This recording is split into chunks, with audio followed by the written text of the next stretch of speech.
Welcome to MR media Telangana. ఎట్లున్నారు అందరూ? మంచిగున్నారా? నేనైతే మంచిగున్నాను. ఇవాళ ప్రధాన దినపత్రికలలో ఎట్లాంటి వార్తలు వచ్చినాయో చూద్దాం. దానికంటే ముందుగా కొన్ని అంశాలు మనం ఇక్కడ మాట్లాడుకోవాలి. రైట్, ఒక అవినీతి పదంలో ముందడుగు పోతా ఉన్నది రాష్ట్ర సర్కార్ అనేది అయితే ఇక్కడ క్లియర్ కట్ గా అర్థమైతా ఉన్నది. సిఎస్ లను మారుస్తా ఉన్నారు. సీఎంఓ నుంచి సిఎస్ ఎవరైతే ఉంటారో వాళ్ళను ఒక్కొక్కరిని అవతలికి నెట్టి పడేస్తా ఉన్నారు. ఎందుకు నెట్టి పడేస్తా ఉన్నారు? ఏమైంది కథ అంటే వాళ్ళ పనితీరు చక్కగా లేదు. అలా పనితీరు చక్కగా లేకపోవడంతోనే అవతలికి నెట్టేస్తా ఉన్నారనే అంశాలు తెర మీదకి వస్తా ఉన్నాయి.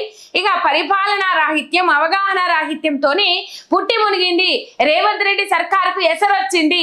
మొత్తం మీద అధికారులు ఎవరైతే ఉంటారో అధికారులు ఏం చేయాలి? రేవంత్ రెడ్డి పనులను కానీ లేకపోతే ఏ సర్కారు ఉన్నా ఆ సర్కారు పనులను కానీ ప్రజలలోకి తీసుకుపోవాలి, ప్రజలకు అందుబాటులో ఉంచాలి.